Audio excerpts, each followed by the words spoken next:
No, that sounds like a porno. No, right, let's move on. Cancel. Yeah, move it on. Getting really practical, I suppose, and using you as the example. But put me on the spot. I'm in the hot seat. Welcome to How to Take the Lead, the podcast where we challenge the myths and stereotypes of what it means to be a leader today and help you to succeed in post without compromise.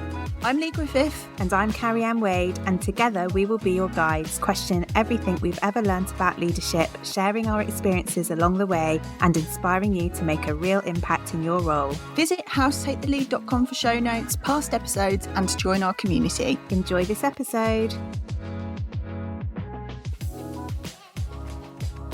So we're back for another episode of How to Take the Lead. Good afternoon, Carrie-Ann. How are you feeling this fine week? I am good, thank you very much, Lee. I'm feeling all right. I feel like time is whizzing by faster than the speed of light, but otherwise I'm feeling good. How are you feeling? I thought when you first started talking, I thought you were going to say, I feel like chicken tonight. I don't know why that was a very niche reference there.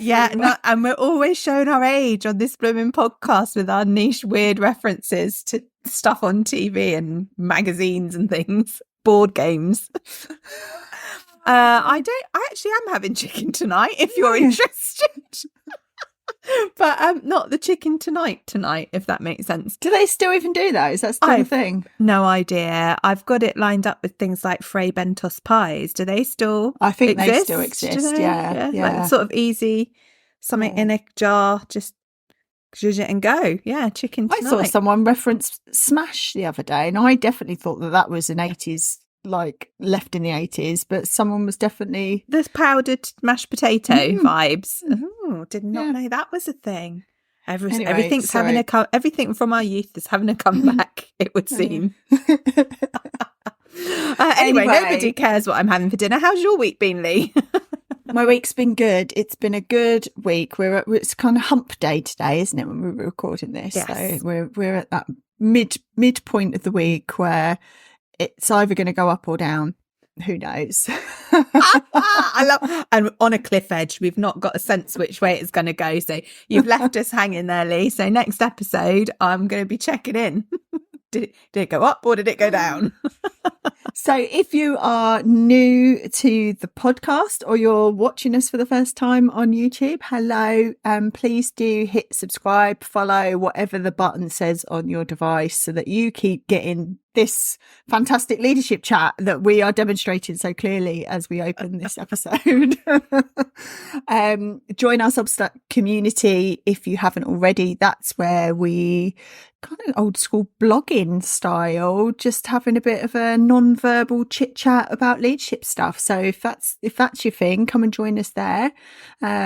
Our reading list's still available. We love a leadership book recommendation, I should say. That's available if you sign up to the community.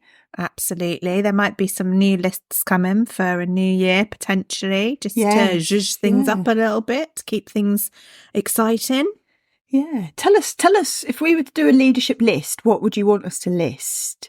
That could be a good challenge for this episode. I had in my head TV programs that are weirdly about leadership without being about leadership. But I love that. I know, well, that was just in my head, but we want to respond to listeners' needs and the style of listening and engaging and understanding what our stakeholders want. Let's throw it open to the listeners. I could do a whole list of TV recommendations just based around Murder, She Wrote. So that might be too niche for this audience, but if there is, if my fellow kin are out there and want that, let me know. I mean, if there are fellow kin out there for you, I've got the sense there might be a third podcast on the horizon.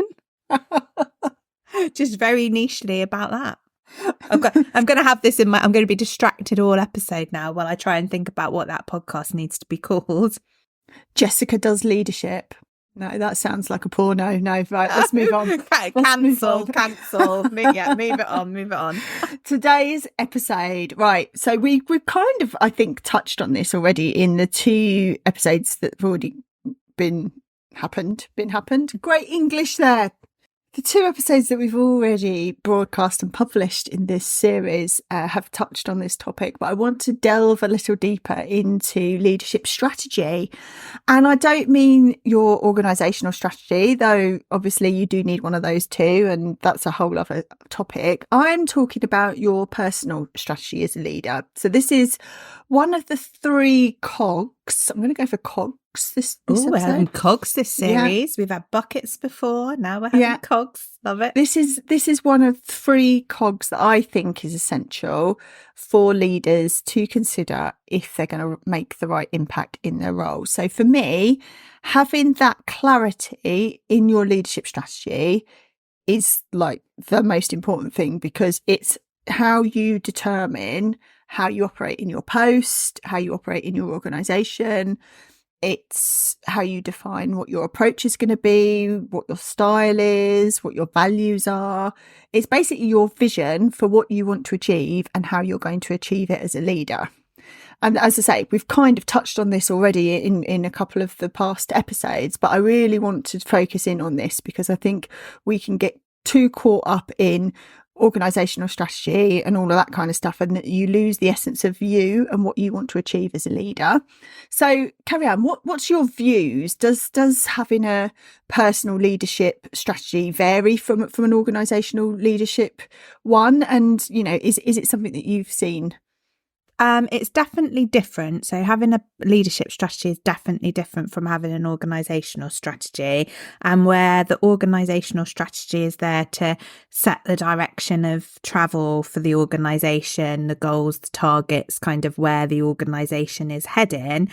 For me, if you are a leader in that organisation, having your own personal leadership strategy is really important, because I feel like that's very much part of the how you get there.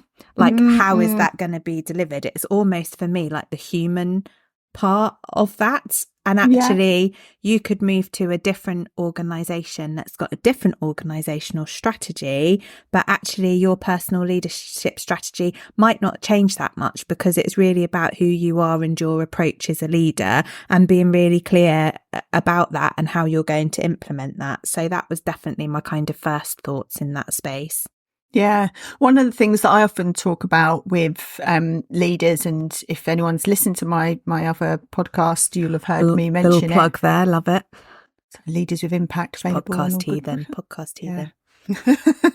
But as a leader, you're going to be suited for certain types of either situations or certain types of organisations, and over time you will figure out where you thrive, and all of that I think becomes part of your strategy when you go for new roles. For example, the this is who I am and this is what I offer, which is kind of what you were saying there, Carrie-Ann. So how consciously have you thought about your personal leadership strategy and approach? I would say, I've been thinking about this, and I would say I probably for longer than I would initially recognise, but I probably wouldn't have seen it at the time as being consciously focused on my own personal leadership strategy. So I think probably from my point of view, now looking back with hindsight, where some of that started was recognising and learning from other leaders that I've worked with and been around. So as I've been progressing through my own leadership journey, maybe thinking about like the styles of leader that have really got the best out of me, and maybe those who've inadvertently or maybe even on purpose got the worst out of me, and kind of reflecting back on my own leadership approach and style and going like, oh yeah, for me, like that resonates, and I'm going to be intentional in terms of being more like that because that suits me as a person, and I'm going to intentionally do less of that because I don't think that is really particularly motivational. But I don't think when I was thinking those things at the time, I thought, oh, that's about my personal leadership strategy. But I think as I've become more experienced, and you touched on sort of understanding maybe what your strengths are as a leader, I think there's something in there about understanding sort of your own values and what's important to you. I think I have been more intentional with the leadership strategy, mostly focused on trying to get the best out of the people that I'm leading for the organisation that I'm in. So that's probably been about thinking about what's important for me and how I feel like I can be the best leader. So things that are important to me are around collaboration, compassion, authenticity, integrity. And I've been looking to create those conditions, I guess, as I've evolved and developed as a leader. And then I've made some conscious decisions about actually where sometimes my leadership style and approach doesn't fit, that maybe that's not the right place for me. And that's not to say you can't be adaptable as a leader, but I do think there are some things that are really intrinsic to how you might approach your leadership strategy and what feels good for you that you're actually going to be able to deliver on, which means sometimes you will make those different decisions, which is actually, this isn't the space for me now. And for example, I know part of my personal leadership strategy is always about growth and development of the team that I'm leading. I feel like that's actually what I'm really good at. I'm good at growing and developing people and teams, and sometimes doing that from scratch. So actually, I've been naturally drawn to roles and organisations where that opportunity's been there to enable me to enact that kind of leadership strategy, I guess. So yeah, that's some of my own initial thoughts and reflections around that space for me personally. How about you? Oh, you've got a question. Yeah, no, I was going to say, I was going to say, how has it driven your job search, I suppose, because I do think this is part of the positioning that you do when you're applying for roles and you're thinking about career development. Your strategy is about aligning up your USP with what an organisation might be seeking. So yeah, so how's that worked? I think that's something about the research that you do into those organisations, isn't it? And so there's something for me about some of my personal sort of drivers and values definitely align themselves better to public sector, voluntary sector, more that kind of service-based space rather than maybe a more cutthroat, or my perception of that's terrible to say, isn't it? But maybe a more corporate sector that's perhaps more financially driven. So I feel like my leadership is maybe better suited to organisations that are more about providing service for people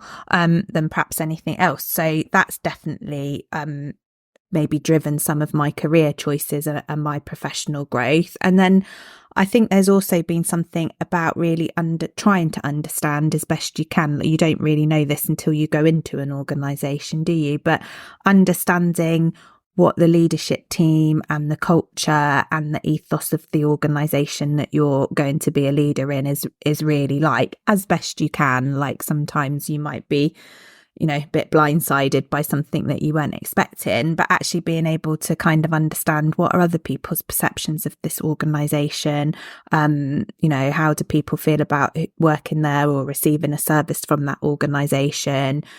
And then kind of weighing up, like, what's my value add going to be in that space? Because sometimes there won't necessarily feel like there is one. And then you kind of think, okay, will I be able to have impact? And there is something for me about understanding that everyone in that leadership space that you're going into has probably got their own leadership strategy and approach and style. And while you want the alignment, personally, for me, I don't want to work with a whole set of people who are exactly like me, because I feel like that challenge won't be there and that diversity of thinking won't be there. So as much as there might be certain other types of leaders that I definitely wouldn't want to work with because I would find it far too challenging, I don't want to work with lots of people who are just going to operate and have the same leadership strategy as I've got, because that might feel like there's no sort of grit in the oyster. Or I don't know if I've got the right saying now, am I doing Lee? But you know what I mean? You need that bit of challenge to kind of keep you motivated and energized, I think, and thinking differently. Yeah, I think that's why it doesn't matter if there is a misalignment, I suppose, between an organisational strategy and your leadership strategy, as long as you aren't fundamentally opposed. Yes. I think that's the thing. You can have, I'm trying to think of an example where there has been a mismatch a little bit, and there isn't one that's coming immediately to mind, but I'm thinking of there can be leaders, I don't know, maybe an organisation's really into growth, but your leadership strategy is around how do I get growth through nurturing, so I don't focus on that growth per se. I focus on how do I get the best out of people, and a byproduct of that will be growth. I don't know, that's probably not the best example, but I do think I had a similar one in my head about change. Like if the organisational strategy is about like a turnaround or a change, but actually your leadership strategy is something about trying to keep things more settled and on an even keel and like balance for people, that might be that's not quite the right description, but that might be quite challenging, because you're probably not going to be operating in a space where that feels comfortable and that you feel able to have impact. Yeah, and I think that's the nuance you need to be mindful of the scale of misalignment. So we've talked about different leaders are suited for different situations. So part of your strategy is that awareness of knowing what type of leader you are and where you're going to thrive in what types of conditions. And then that becomes your USP. So some leaders are people who will, I'm the turnaround leader. I'm just going to come in, I'm going to do short action and I'm going to get results. But then I'm going to exit pretty quickly because I'm not the one that's going to stick around and nurture and build culture. You'll need a different kind of leader for that. So part of your positioning of your leadership strategy is understanding, well, I'm this kind of person versus that kind of person, and aligning how you talk about yourself with what the goals might be of an organisation, and identifying, I suppose, what the extent of risk they want to take on you as your leadership approach, if that makes sense.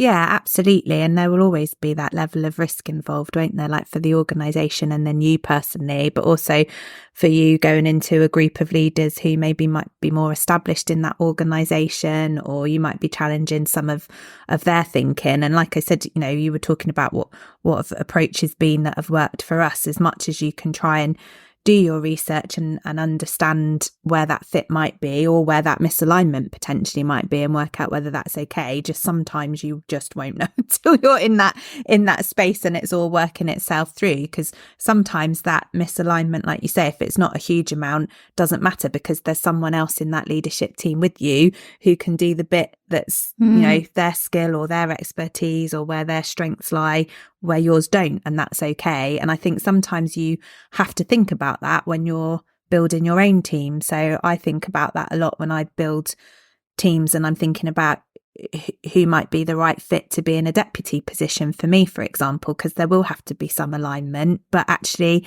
their leadership strategy can be different to mine. It doesn't have to be the same, because again, you want that bit of rub sometimes and that bit of constructive challenge that will bring. So if someone's listening to this and they're knowing that perhaps they're not being very clear with their people, so maybe they're not bringing people together around a vision, they might be giving mixed messages about who they are, they may be struggling to define what sets them apart from other leaders. How do you start to go about getting that clarity around you and your strategy?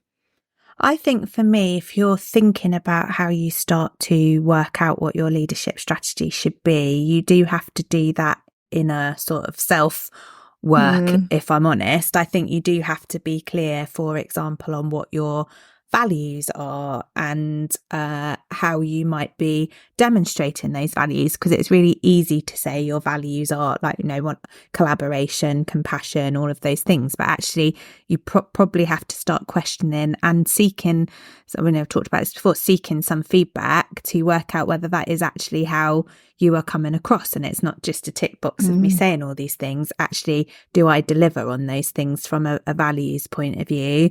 I think you have to think about how you are articulating your vision, and test that out with people, find out if that's landing. I mean, first of all, you have to obviously be clear what your vision is, and I think that's really linked to your purpose. And I think we talked in a previous episode, even in this series, about your why. Understanding your why, I think, is quite important, but it's also important to be able to articulate that to people in a way that matters to them.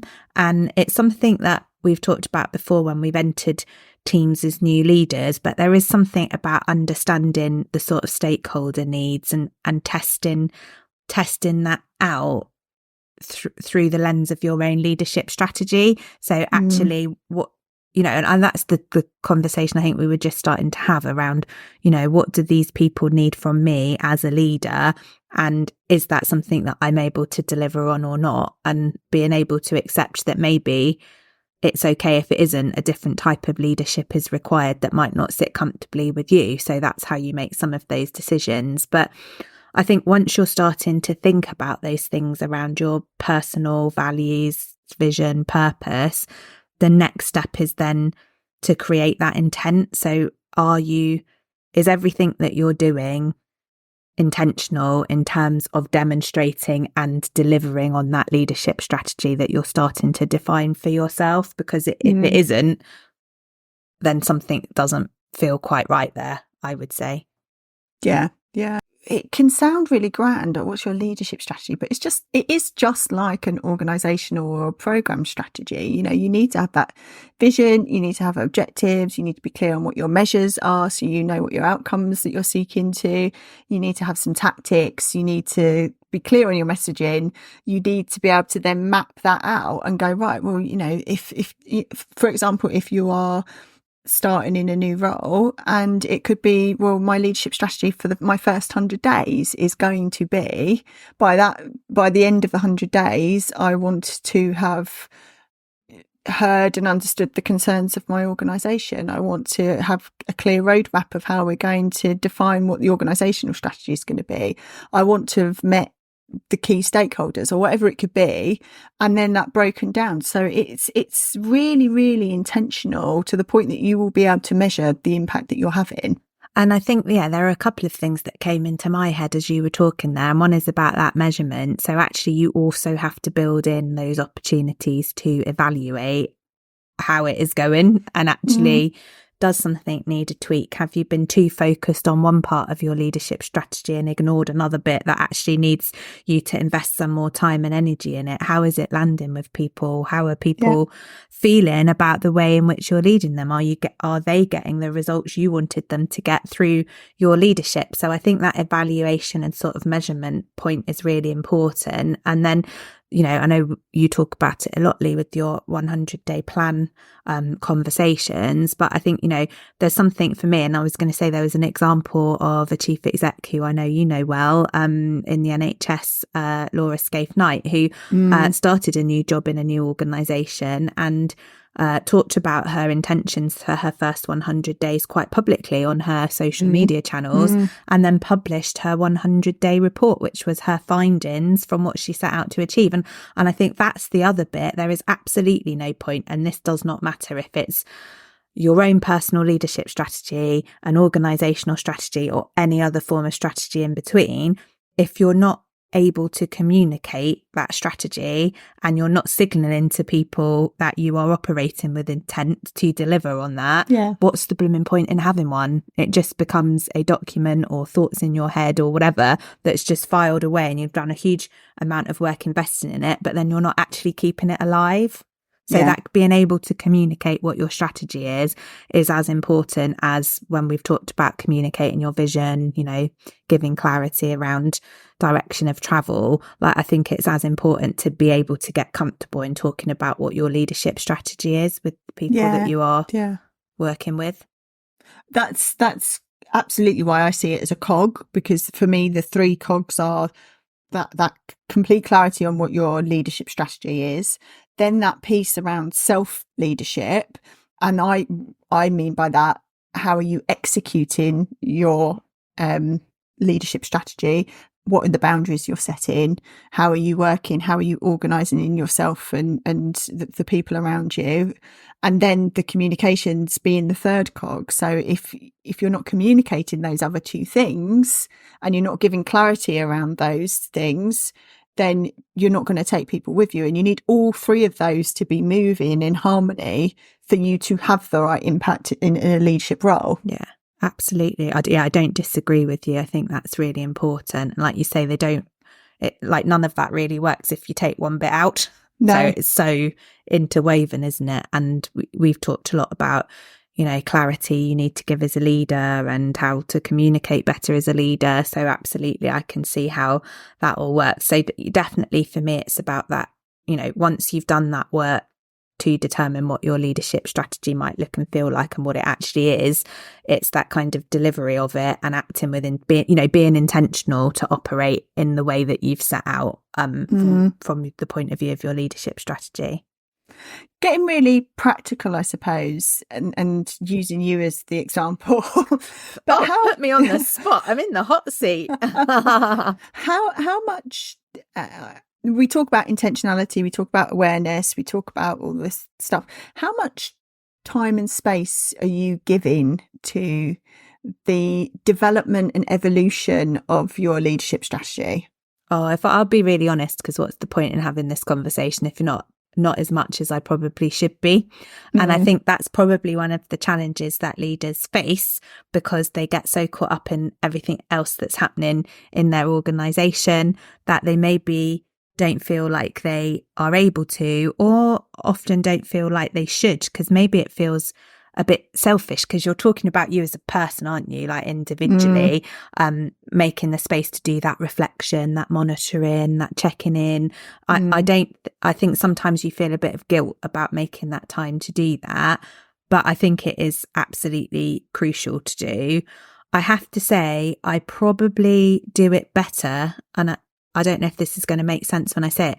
I probably do it better in the space in which I operate through Cat's Pajamas as my business than I do maybe in my day job. And I think that's, I don't know, I think I carve out more time in that space to be intentional around, being really open about trying to demonstrate what my values are, for example, as part of my leadership strategy. So people are clear, like what I stand for as a leader and as an individual. And I think maybe on reflection, I could do more of that in my day job space, because actually that would be helpful for my team and my team's own growth, and obviously the broader organisation. So I think, as you've said it and put me in the hot seat, I'm starting to think like, how can I weave this more into just how I operate as a leader, rather than it being right in once every whatever it is, once a month, I'm going to set time aside to spend a good chunk of time being focused on that. It's about how do you actually make it part of your business as usual. So every day you're kind of checking in on this. And there probably are subconscious ways that you are doing that through feedback from other people, where you think, oh, that reflects on me because I clearly haven't articulated my vision properly or whatever. And so you do make those small tweaks and adjustments, and you're probably not aware that you're doing it. But we've talked a lot, haven't we, in How to Take the Lead, about carving out that time to deliver as a leader and like understand what you're all about and reflect and learn and grow. And so I think it's definitely important to do. And I am conscious that I make time to do it, but I guess it's about flipping that to go, I shouldn't be making time to do it. It should just be part of how you operate every day. Yeah. Yeah. It can feel a bit grandiose, can't it? To go, I need to work on my leadership strategy. Actually, for people watching, there was a great expression there. For those on the podcast, sorry, but that was a brilliant face, Lee.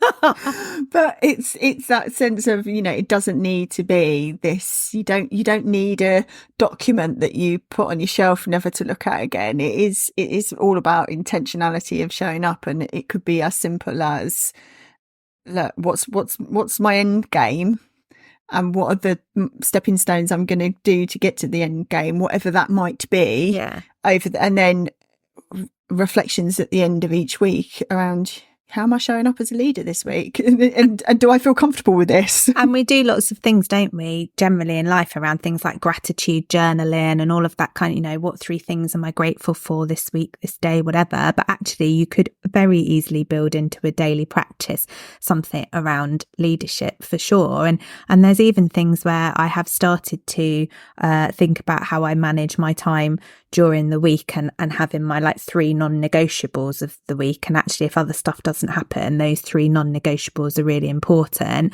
And actually, those 3 non-negotiables don't have to be really operational things. They could be about, okay, this week I need to prioritize working with my team and being really clear on setting out my vision, because I feel like I haven't done that very well recently, or that things have shifted and I've not articulated that. So those sorts of things should be part of like what you want to achieve in a week. It shouldn't just be like, make sure I've got the budget setting sorted, like all the really operational stuff that might be part of your role.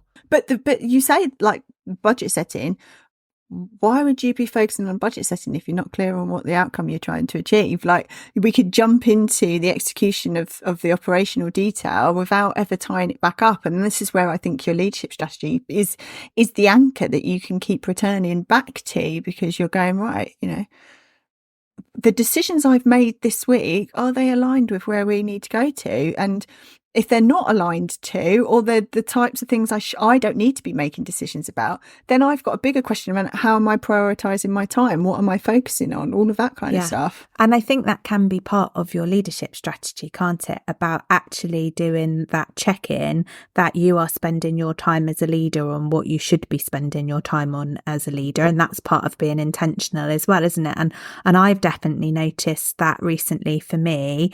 I have shifted my strategy around that, because for various reasons, I have found myself and others in my own leadership team, that thing we hate, getting into the weeds of stuff and being far too operational and having to do that self-check, going, actually, that's not what I'm here for. I'm not here to be solving the problem. I've got trusted people whose job it is to do that. I'm here to be up here thinking about the longer term strategy, and actually those weedy things that people are dealing with down here, what's the impact they're going to have into the future, for example. So I think you can do those check-ins for yourself, can't you, where you might just go, I'm drifting away from my leadership strategy a bit here, and I just need to pull myself back into it. And there might be actual actions you have to take to do that, like delegate more, give decision making to other people when it's not a decision you need to be involved in. So, and some of that will be really complex, because there might be a whole host of reasons in the background why that creep or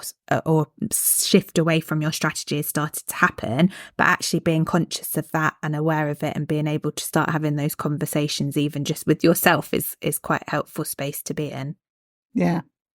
Great. Well, we're getting to the end of our time, and I could be talking about this for forever. Well, I do talk about this every day because it's my job, but that aside, we need to wrap up this episode because people need to get on and do the doing. So heading to our how-tos, I suppose, what one action do you think someone could take following our conversation today to help them to get clarity on defining what their leadership strategy is? Does there have to be one, or can I have two? Just be like, sorry, I'm not following the rules. I definitely think there's something for me about taking some time to yourself initially to start, particularly if you've maybe not considered yourself as having a leadership strategy before, to actually do some of that work about defining what that might need to look like for you. And I think you will need to get input into that at some point. Some of that will be the testing it out with people. Some of it might be through a coach like yourself, Lee, or a mentor, just to kind of maybe support you to think a bit differently if leadership strategy hasn't been something that you've really dealt with before. So I think it would be about, posing some of those questions to yourself and really challenging yourself about what that might look like. And I also think maybe identify, because the bit for me is about the acting with intent. So maybe look to identify some leaders, maybe who are high profile in the public sphere, or maybe people that you work with yourself, where actually when you consider it, you can see that they are actually enacting their own leadership strategy. Because I think you can tell who those people are that you work with or that you see in the public domain, and maybe start to get a sense from them about how they might be actually doing it. What like, how are they showing up? Why do you get the sense that they're very clear on what their leadership strategy is, and how are they acting with intent? And that they might be people you have the opportunity to have a conversation with about that, but if not, maybe just observe some of that and see what that looks like and feels like for you, so that you can start to think about you operating in a similar sort of space. Yeah, fantastic. I think that's really useful. The only thing I would add to build on what you've said is it goes back to impact for me. So ask yourself, what's the impact I want to make in my role, in my organisation, whatever it might be, and then compare that against what's the impact you think you're having, and test that a little bit and to see where the gap is, and then you can be more conscious and intentional in trying to close it. And I think that's a really good one for people who have been a leader somewhere for a long time, because I guess it's easy, isn't it, to focus on that if you're new in this space, what's your strategy going to be? But actually, even if you've got one or you've never had one, there's always opportunity as a leader to revisit and refresh. So I think that's a really good piece of advice, Lee. Perfect. Well, thank you. That was a quick whiz through, but we will be back next week with more how to take the lead in stuff.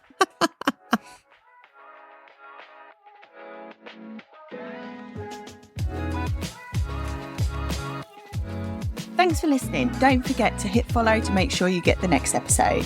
And if today's discussion resonated, please leave a review on Apple Podcasts. We also have our Substack community where you can get behind the scenes info, ask us anything sessions, and build your network with like-minded leaders.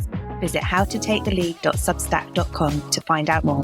And if you want to work with us to challenge and change leadership in your organisation, get in touch by dropping us an email, howtotakethelead@gmail.com, or DM us on the socials. Until next week, get out there and take the lead.